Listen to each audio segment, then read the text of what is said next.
رسول اللہ صلی اللہ علیہ وسلم نے فرمایا جمعہ کے دن اور جمعے کی رات کو کثرت سے مجھ پر درود پڑا کرو، بس جو آدمی مجھ پر ایک دفعہ درود بھیجے گا اللہ اس پر 10 رحمتیں نازل کرے گا۔ اللہم صلی علی محمد۔ رسول اللہ صلی اللہ علیہ وسلم نے فرمایا تمہارے افضل دنوں میں سے جمعے کا دن ہے، اسی دن آدم علیہ السلام پیدا کیے گئے، اسی دن ان کی روح قبض کی گئی، اسی دن سور پھونکا جائے گا اور اس دن سب لوگ بے ہوش ہوں گے، اس لیے اس دن مجھ پر کثرت سے درود بھیجا کرو کیونکہ تمہارا درود مجھ پر پیش کیا جاتا ہے۔ کہتے ہیں لوگوں نے پوچھا یا رسول اللہ ہمارا درود آپ پر کس طرح پیش کیا جائے گا جبکہ آپ کا جسم بوسیدہ ہو چکا ہوگا؟ تو آپ نے فرمایا بے شک اللہ عز و جل نے انبیاء کے جسموں کو زمین پر حرام کر دیا ہے، یعنی فرشتوں کے ذریعے آپ تک درود پہنچایا جاتا ہے۔ انبیاء کے جسموں کو مٹی نہیں کھاتی، صحیح سلامت ہوتے ہیں ان کے جسم۔ سورۃ الکہف پڑھنا، نبی صلی اللہ علیہ وسلم نے فرمایا جو شخص جمعہ کے دن سورۃ الکہف پڑھتا ہے تو اس کے لیے دوسرے جمعے تک نور روشن رہتا ہے۔ غسل کرنا، ہر بالغ پر جمعہ کے لیے جانا ضروری ہے اور ہر وہ شخص جس پر جمعہ کے لیے جانا ضروری ہے اس پر غسل ہے، یعنی اس کو لازمی غسل کرنا چاہیے، الا یہ کہ کوئی مجبوری ہو۔ تو آپ اپنا اسکیڈول اس طرح بنائیں نا کہ جیسے اگر آپ ہر روز نہاتے ہیں پھر تو کوئی مسئلہ نہیں، لیکن اگر آپ ایک دن چھوڑ کے ایک دن نہاتے ہیں تو آپ پھر اس طرح اسکیڈول کریں کہ جیسے آپ منڈے کو نہائے، پھر وینسڈے کو نہائے، پھر جمعے کو نہائے، پھر آپ سیٹرڈے سنڈے اگر نہیں بھی نہاتے پھر منڈے، تو اس طرح آپ جمعے کو مس نہیں کریں گے۔ یہ نہیں کہ جمعرات کو نہا کے جمعہ کو چھوڑ دیا یا جمعہ چھوڑ کے ہفتے کو نہائے، ایسا نہیں کرنا چاہیے۔ علماء نے غسل کے حکم کے بارے میں اختلاف کیا، بعض تو کہتے ہیں یہ واجب ہے یعنی فرض کے درجے میں ہے، اور جمہور علماء یہ کہتے ہیں کہ مستحب ہے، پسندیدہ ہے، افضل عمل ہے۔ حدیث میں آتا ہے جس نے جمعے کے دن وضو کیا اس نے اچھا کیا اور جس نے غسل کیا تو یہ افضل ہے۔ صفائی میں مبالغہ ہوتی ہے نا، ویکلی صفائی آپ کو کرنی ہوتی ہے، یعنی جیسے ناخن وغیرہ کاٹتے ہیں یا پھر اپنے زائد بال وغیرہ اتارتے ہیں، تو یہ سب چیزیں اگر جمعے کے دن ہو تو زیادہ بہتر ہے۔ نبی صلی اللہ علیہ وسلم نے فرمایا جو شخص جمعے کے دن اچھی طرح غسل کرے، اچھی طرح سنوار کر وضو کرے، اپنے بہترین لباس میں سے پہنے، یعنی جمعے کے دن باقی دنوں کے نسبت اچھا لباس پہنے، اللہ نے اس کی قسمت میں گھر والوں کی جو خوشبو لکھی ہو وہ لگا لے، یعنی گھر میں جو بھی خوشبو ہے، پھر جمعہ پڑھنے آئے تو لغو کام نہ کرے، 2 آدمیوں کے درمیان جدائی نہ کرے، یعنی 2 لوگ بیٹھے ہیں ان کے بیچ میں گھس کے بیٹھ جائے۔ اس جمعے اور دوسرے جمعے کے درمیان کے پورے ہفتے کے گناہ معاف کر دیے جاتے ہیں۔ پھر مسواک کرنا، جمعے کی سنتیں بتاتے ہوئے آپ نے فرمایا اور تم پر مسواک کرنا لازم ہے۔ اچھا لباس پہننا، نبی صلی اللہ علیہ وسلم نے فرمایا اگر ممکن ہو تو جمعہ کے لیے اپنے کام کاج کے کپڑوں کے علاوہ 2 کپڑے اور بنا رکھنے میں کیا حرج ہے، اسپیشل ڈریس رکھے جو جمعے کو ہی پہن لے۔ خوشبو لگانا، یعنی خوشبو لگائے، حدیث میں آتا ہے چاہے وہ عورت کی خوشبو سے ہو، یعنی آپ کی اپنی نہیں، بیوی کی خوشبو پڑی وہی لگا لو، لیکن لگاؤ۔ تیل لگانا، جو شخص جمعہ کے دن غسل کرے اور جس قدر ممکن ہو پاکیزگی حاصل کرے اور اپنے تیل میں سے تیل لگائے یا اپنے گھر کی خوشبو میں سے خوشبو لگائے، پھر نکلے کہ 2 آدمیوں کے درمیان تفریق نہ کرے، جتنی مقدرہ نماز پڑھ لے اور جب امام بات کرے تو خاموش رہے، اس جمعے سے لے کر دوسرے جمعے تک اس کے گناہ بخش دیے جاتے ہیں۔ جمعہ کا وقت، سورج ڈھلتے ہی جمعہ پڑھنا، سورج ڈھلتے ہی جمعہ پڑھنا، اول وقت جمعہ پڑھنا، بہت لیٹ نہیں کرنا چاہیے۔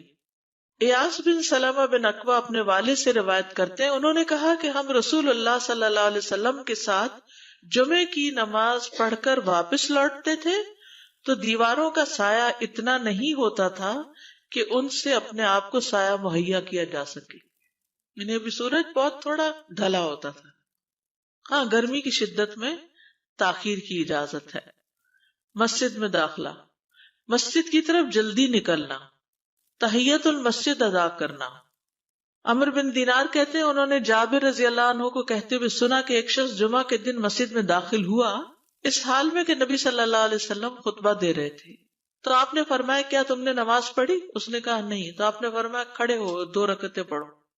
اب یہ بڑا اہم مسئلہ ہے، مسجد میں داخل ہو چاہے خطبہ ہو رہا ہو 2 رکعت پڑھے بغیر نہ بیٹھو، ٹھیک ہے؟ اور یہ کیا ہے؟ دراصل تحیت المسجد، یہ جمعے کی سنتیں نہیں ہیں، یہ کیا ہے؟ تحیت المسجد ہے، اور مختصر پڑھی جائیں. یعنی امام جب خطبہ دے رہا ہو تو چاہیے کہ 2 رکعتیں پڑھے اور دونوں میں اختصار کرے.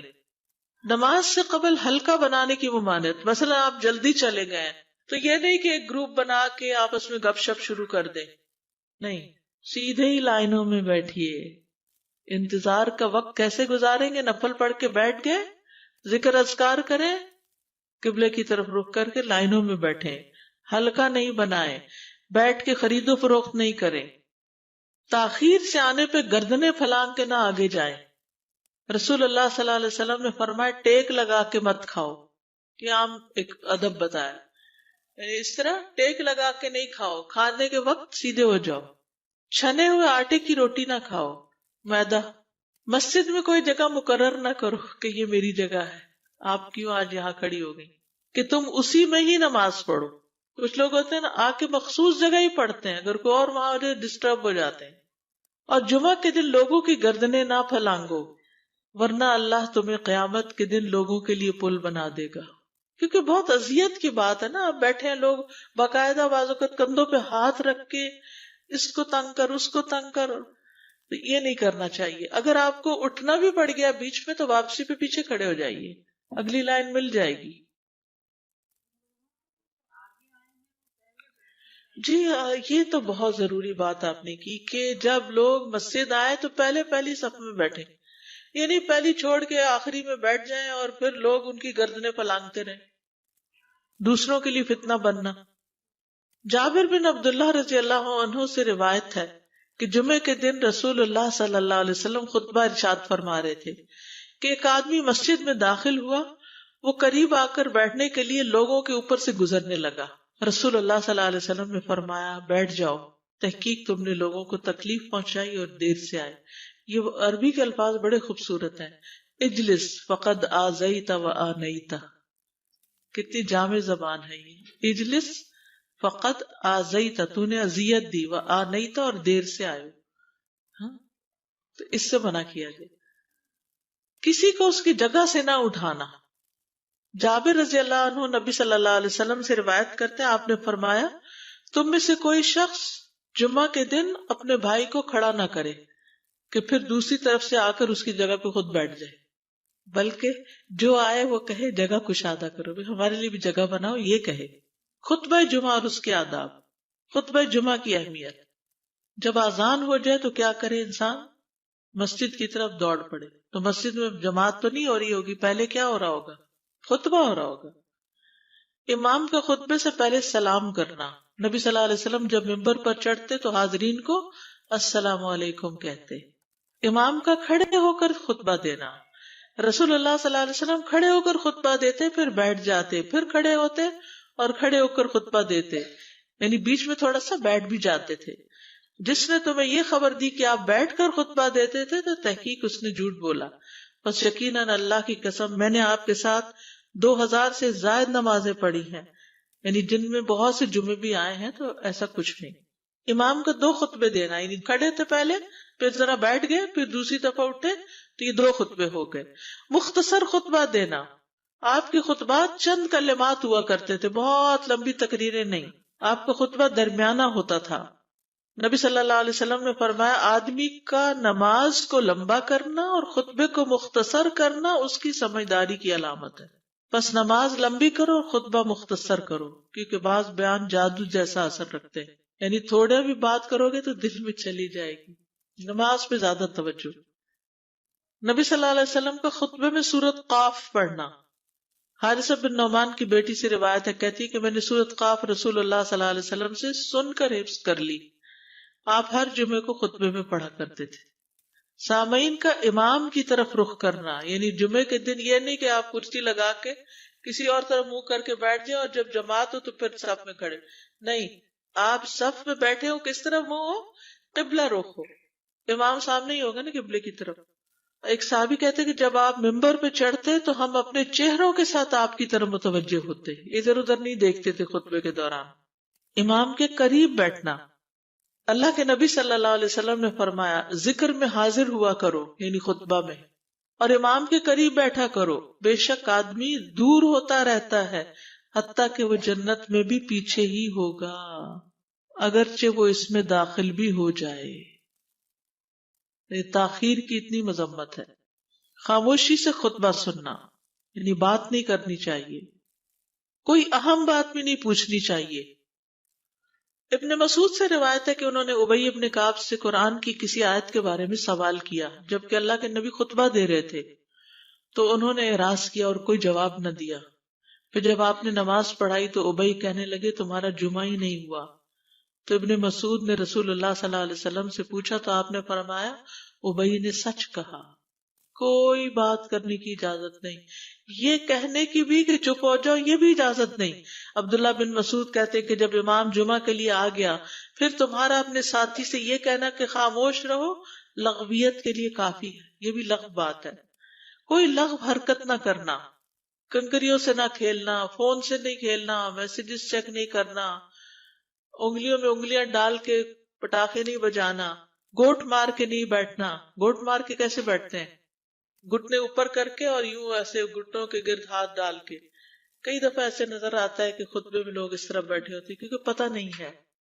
یعنی آپ چوکڑی مار سکتے ہیں. آپ سب سے افضل پوزیشن تو یہ ہے کہ جیسے نماز کے اتحیات میں ہم بیٹھتے ہیں، لیکن کچھ لوگ اس طرح بیٹھ نہیں سکتے، چلے کرسی میں بیٹھ جائیں.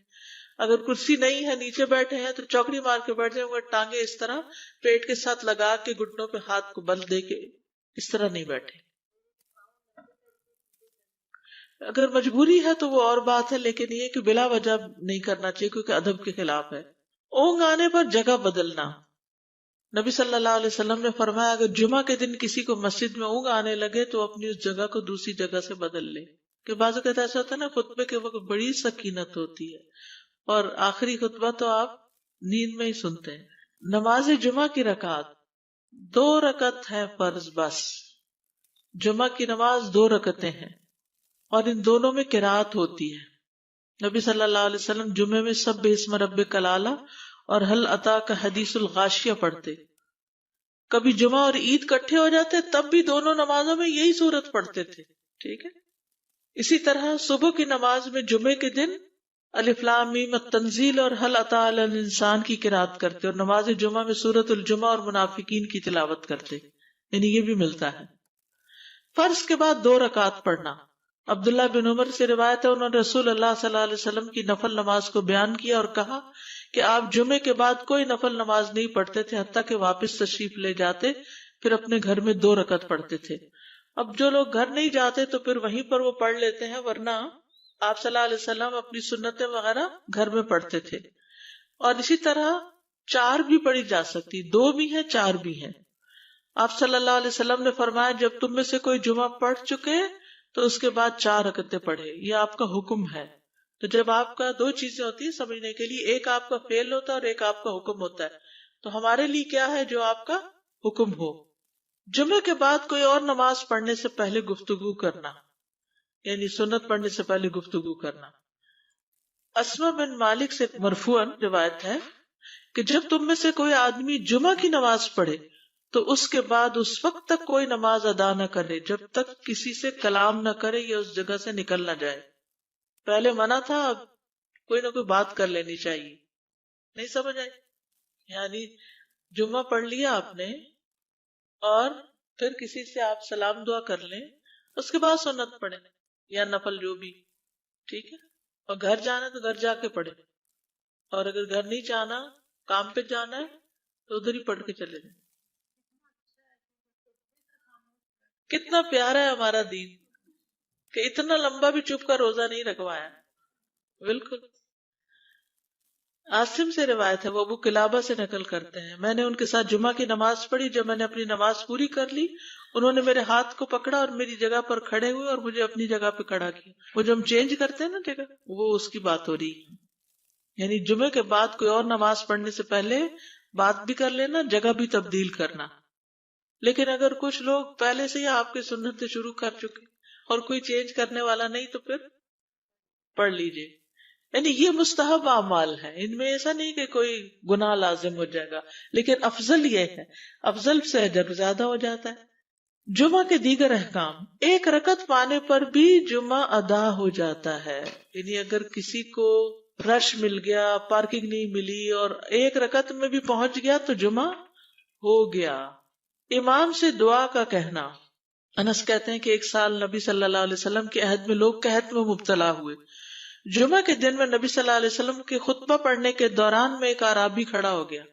کہا یا رسول اللہ، مال تباہ ہو گئے، بچے بھوکے مرنے لگے، اس لیے آپ اللہ سے ہمارے حق میں دعا کیجیے. آپ نے اپنے دونوں ہاتھ اٹھائے.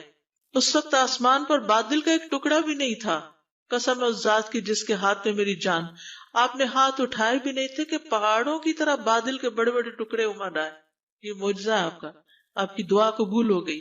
پھر آپ ممبر سے ابھی اترے نہیں تھے کہ میں نے آپ کی داڑھی پر بارش کے قطروں کو ٹپکتے ہوئے دیکھا. اس دن خوب بارش ہوئی. پھر دوسرے دن، تیسرے، چوتھے، حتیٰ کہ دوسرے جمعے تک سلسلہ جاری رہا. دوسرے جمعے وہی اعرابی یا کوئی اور کھڑا ہو گیا اور کہا یا رسول اللہ، چھتیں گر گئی، مال ڈوب گیا، اس لیے آپ ہمارے لیے اللہ سے دعا کیجیے. چنانچہ آپ نے اپنے دونوں ہاتھ اٹھائے اور فرمایا اے میرے اللہ، ہمارے ارد گرد برسا، ہم پر نہ برسا. اور بدلی کے جس طرف اشارہ کرتے وہ بدلی ہٹتی جاتی اور مدینہ ایک حوض کی طرح ہو گیا. وادی کنات ایک مہینے تک بہتا رہا. جو شخص بھی کسی علاقے سے آتا تو اس پر بارش کا حال بیان کرتا. جیسے ہوتا ہے نا کوئی فلڈ آ جائے، کچھ ہریکین، تو پھر ہر کوئی موضوع گفتگو ہو جاتا ہے. جمعہ کے بعد قیلولہ کرنا. انس کہتے ہیں کہ ہم لوگ جمعہ کے دن سویرے نکلتے اور جمعہ کی نماز کے بعد قیلولہ کرتے تھے. جمعہ کے بعد کھانا کھانا. سہل کہتے ہیں کہ ہم نہ تو قیلولہ کرتے نہ دوپہر کا کھانا کھاتے مگر جمعے کے بعد. لنچ کب ہے؟ جمعے کے بعد. جمعے کو قیام و سیام کے لیے خاص کرنے کی ممانعت ہے. یعنی اس دن کی رات کو شب جمعہ منانا کہ اس رات پوری عبادت کریں گے، یہ سنت سے ثابت نہیں. ٹھیک ہے. اور دن کو روزے کے لیے خاص کرنا یہ بھی سنت سے ثابت نہیں. اللہ یہ کہ کوئی معمول کا روزہ رکھتا ہے، ایام 20 کا روزہ ہے تو وہ اور بات ہے. ابو ہریرہ سے روایت ہے کہ میں نے رسول اللہ صلی اللہ علیہ وسلم کو فرماتے ہوئے سنا، تم میں سے کوئی شخص جمعہ کے دن روزہ نہ رکھے مگر یہ کہ اس کے ایک دن پہلے یا اس کے بعد کا دن ملا کر روزہ رکھے. جمعہ کے دن خرید و فروخت کی ممانعت ہے. جمعہ کے دن جب نماز کے لیے پکارا جائے تو اس وقت اللہ نے خرید و فروخت سے منع کیا ہے. وَذَرُوا الْبَيْعَ، اس دن کاروبار حرام ہے. اور یہ جمعے کی دوسری اذان کے ساتھ تعلق رکھتا ہے. یعنی صبح صبح کام کر سکتے ہیں لیکن اذان ہوتے ہی چھوڑ دیں، اور جب پھر جمعہ سے فارغ ہو جائے تو دوبارہ دکان پہ جا کے بیٹھ جائیں. جابر بن عبداللہ کہتے ہیں کہ نبی صلی اللہ علیہ وسلم جمعہ کے دن خطبہ ارشاد فرما رہے تھے کہ مدینہ میں ایک تجارتی قافلہ آیا. رسول اللہ صلی اللہ علیہ وسلم کے صحابہ اس کی طرف لپک پڑے اور آپ کے پاس مسجد میں صرف 12 آدمی بچے. تو رسول اللہ صلی اللہ علیہ وسلم نے یہ صورت دیکھ کر فرمایا اس ذات کی قسم جس کے ہاتھ میں میری جان ہے، اگر تم سارے کے سارے چلے جاتے اور کوئی بھی باقی نہ بچتا تو اس وادی میں آگ بہ پڑتی. یعنی اتنا بڑا جرم ہے یہ. پھر یہ آیت نازل ہوئی وَإِذَا رَأَوْا تِجَارَةً أَوْ لَهْوًا انفضوا إِلَيْهَا وَتَرَكُوكَ قَائِمًا. جب وہ کوئی سودا بکتا دیکھیں یا کوئی تماشا نظر آ جائے تو اس کی طرف دوڑ جاتے ہیں اور آپ کو کھڑا ہی چھوڑ دیتے ہیں. راوی کہتے ہیں جو 12 آدمی رسول اللہ صلی اللہ علیہ وسلم کے ساتھ رہے ان میں ابو بکر اور عمر رضی اللہ عنہ بھی شامل تھے. جمعے کے دن قبولیت کی گھڑی ہوتی ہے، اس وقت اللہ سے بھلائی مانگنی چاہیے. رسول اللہ صلی اللہ علیہ وسلم نے فرمایا جمعے کے دن میں ایک گھڑی ایسی ہے کہ کوئی مسلمان اللہ سے کسی خیر کا سوال کرتے ہوئے اس کی موافقت نہیں کرتا مگر اللہ اسے وہی خیر عطا کر دیتا ہے. فرمایا یہ ایک چھوٹی سی گھڑی تھوڑی دیر کے لیے ہوتی ہے اور یہ ہر جمعے کو ہوتی ہے. ٹھیک ہے. اور خصوصاً نماز میں بھی اگر کوئی دعا کر رہا ہوتا ہے نا انسان تو وہ بھی قبول ہو جاتی ہے. نماز میں دعا کہاں ہوتی ہے؟ شروع میں ہوتی ہے، رکوع میں ہوتی ہے، سجدے میں ہوتی ہے، تشہد میں ہوتی ہیں. تو اگر یعنی جمعہ پڑھ رہے ہیں اور بیچ میں دعائیں آ گئی ہیں تو ہو سکتا وہی گھڑی آ گئی ہو اور آپ کی دعا قبول ہو جائے. اور یہ تورات میں بھی اس کا ذکر تھا. ابو ہریرہ رضی اللہ عنہ کہتے ہیں کہ رسول اللہ صلی اللہ علیہ وسلم نے فرمایا بہترین دن جس میں سورج طلوع ہوتا ہے جمعہ کا دن ہے. اس دن میں ایک گھڑی ایسی ہے کہ نماز کی حالت میں اگر کوئی مسلمان بندہ اللہ عز و جل سے کچھ طلب کرے تو وہ اس کو ضرور دیتا ہے. کعب نے کہا ایسا سال میں ایک مرتبہ ہوتا ہے؟ تو میں نے کہا نہیں، بلکہ ہر جمعہ کو ہوتا ہے. کہتے ہیں پھر کعب نے تورات پڑھی تو کہا نبی صلی اللہ علیہ وسلم نے سچ فرمایا. ابو ہریرہ رضی اللہ عنہ کہتے ہیں کہ میں بعد میں عبداللہ بن سلام سے ملا اور ان سے اپنی اور کعب کی مجلس کا بتایا تو عبداللہ بن سلام رضی اللہ عنہ نے کہا میں جانتا ہوں وہ گھڑی کب آتی ہے. ابو ہریرہ نے کہا مجھے بھی بتائیے. انہوں نے کہا وہ جمعہ کے دن میں آخری گھڑی ہے. میں نے کہا یہ جمعے کے دن کی آخری گھڑی کیسے ہو سکتی ہے، حالانکہ رسول اللہ صلی اللہ علیہ وسلم نے فرمایا جو مسلمان بندہ اس کو نماز پڑھتے ہوئے پائے. اس وقت میں کوئی نماز نہیں پڑھی جاتی. تو عبداللہ بن سلام نے کہا کیا رسول اللہ صلی اللہ علیہ وسلم نے یہ نہیں فرمایا جو شخص نماز کے انتظار میں بیٹھا رہے وہ گویا نماز ہی کی حالت میں ہے حتیٰ کہ نماز پڑھ لے. کہتے ہیں میں نے کہا ہاں. تو انہوں نے کہا بس یہی ہے.